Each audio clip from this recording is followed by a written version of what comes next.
नमस्कार, स्वागत है आपका डॉक्टर साहिब में और मैं हूं आपके साथ सौम्य राठी। डॉक्टर साहब के आज के एपिसोड में हम ये समझने वाले हैं कि नवजात बच्चों में गैस बनने की जो समस्या है वो क्यों होती है, माँ कैसे समझे कि बच्चा पेट में गैस बनने की वजह से तकलीफ पा रहा है। और इस बारे में जानकारी देने के लिए इस वक्त मेरे साथ बैठे हैं डॉक्टर AK जायसवाल, जो कि बिहार के सबसे जाने माने बच्चों के डॉक्टर्स में से एक हैं। डॉक्टर साहब PMCH में पीडियाट्रिक्स डिपार्टमेंट के HOD भी हैं। सबसे पहले डॉक्टर साहब नमस्कार, बहुत बहुत स्वागत है आपका। नमस्ते।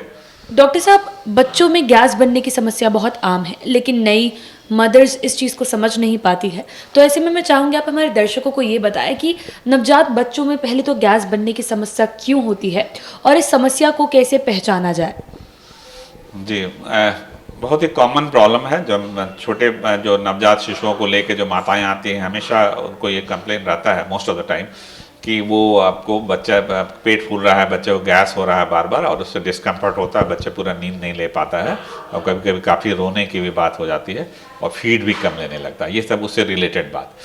अब जहाँ तक सवाल है कि गैस बनता क्यों है, तो सबसे इम्पॉर्टेंट बात है, मैं यहाँ बताना चाहूँगा कि सबसे इम्पॉर्टेंट बात है वो मेथड ऑफ फीडिंग, जो फॉल्टी फीडिंग जो टेक्निक है ना, वो सबसे इम्पॉर्टेंट है। वो कोई डिजीज नहीं है, उतना कॉमन नहीं है। डिजीज भी होते हैं, लेकिन सबसे इम्पॉर्टेंट है जो फॉल्टी फीडिंग टेक्निक है, वो मैं बताना इसलिए चाहूँगा। चाहे वो ब्रेस्ट फीड मदर करा रही हैं, तो ब्रेस्ट फीडिंग के लिए जो है वो इम्पॉर्टेंट होता है कि मदर को कैसे बच्चे को किस पोजीशन में रखना है और किस तरह से अटैचमेंट रखना है।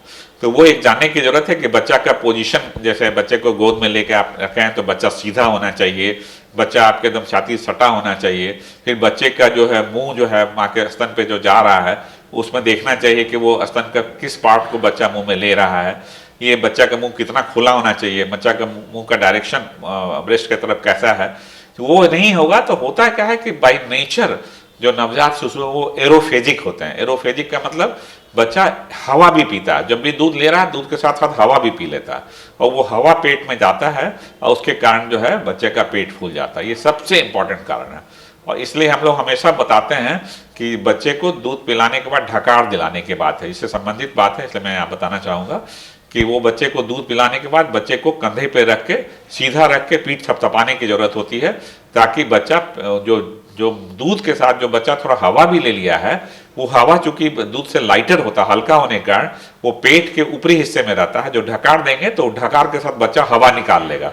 जब हवा निकाल लेगा तब वो पेट का उसका गैस भी कम हो जाएगा और दूसरा बच्चा उल्टी नहीं करेगा। अदरवाइज जो ढकार नहीं दिलाने से जब बच्चा को लिटाया जाएगा तब वो ढकार के साथ साथ जो है कुछ दूध भी बाहर कर देगा।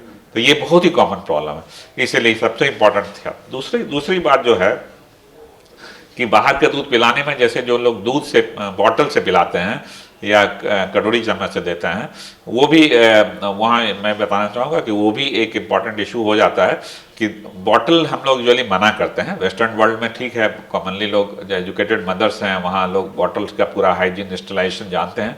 इंडिया जैसे कंट्री में ये बहुत इसको डिस्करेज किया गया गवर्नमेंट की तरफ से भी, और हम लोग भी मना करते हैं कि माँ का दूध ही सर्वोत्तम है, माँ ही का दूध दें, और बाहर का दूध देना भी है तो कटोरी चम्मच से। बॉटल्स से पिलाने वाले बच्चों को भी ज़्यादा गैस बनता है, ये भी देखा गया।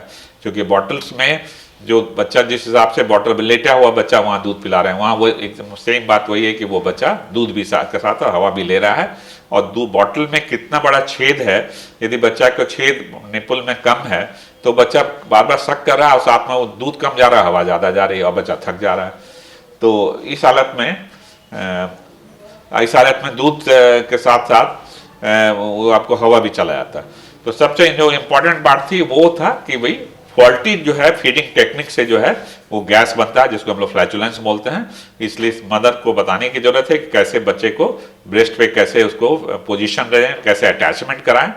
और दूसरा हमने बताया कि भाई उसको बर्फ कराएं। और दूसरी बात ये है कि कुछ ऐसा है कि कुछ ऐसे दूसरे कारण होते हैं जो बीमारियों के कारण, जिसके कारण गैस बन सकता है। यदि मान लीजिए पेट में कुछ इन्फेक्शन हुआ हो, उस इन्फेक्शन में क्या होता है कि वो साथ में कुछ बैक्टीरिया जो गैस प्रोड्यूस करता है, तो उसके कारण भी पेट फूल जाता है। वो एक है, तो उसमें फिर प्रॉपर दवा की जरूरत होती है। अदरवाइज प्रॉपर यदि फीडिंग टेक्निक को ठीक से रखा जाए, टाइमली फीड कराया जाए और बर्फ कराया जाए, तब ये गैस की समस्या बिल्कुल नहीं रहेगी। और कुछ ही कंडीशंस में वो आपको गैस का जो किसी बीमारी के कारण, इन्फेक्शन के कारण, तब दवा की जरूरत होती है। इसलिए गैस के में बहुत चिंतित होने की जरूरत नहीं है। हाँ, यदि गैस के साथ बच्चे को लूज मोशन हो रहा है और साथ में वॉमिटिंग हो रही है, तब जरूर इमीडिएटली डॉक्टर से मिलने की जरूरत होती है। अदरवाइज जैसा मैंने बताया, केवल बर्प करना है, प्रॉपर पोजीशन पे रखना है, तो उससे गैस की समस्या बहुत हद तक ठीक हो जाएगी। उम्मीद करती हूँ कि डॉक्टर साहब ने जो सारी बातें बताई हैं आपने उन्हें ठीक तरीके से सुना और समझा होगा। इसी के साथ जल्द मुलाकात होगी अगले एपिसोड में। तब तक के लिए अगर वीडियो को फेसबुक पर देख रहे हैं तो पेज को लाइक करें, यूट्यूब पर देख रहे हैं तो चैनल को सब्सक्राइब करें। कमेंट सेक्शन या मेल बॉक्स के माध्यम से आप बता सकते हैं कि डॉक्टर साहब से आपके क्या सवाल हैं। धन्यवाद।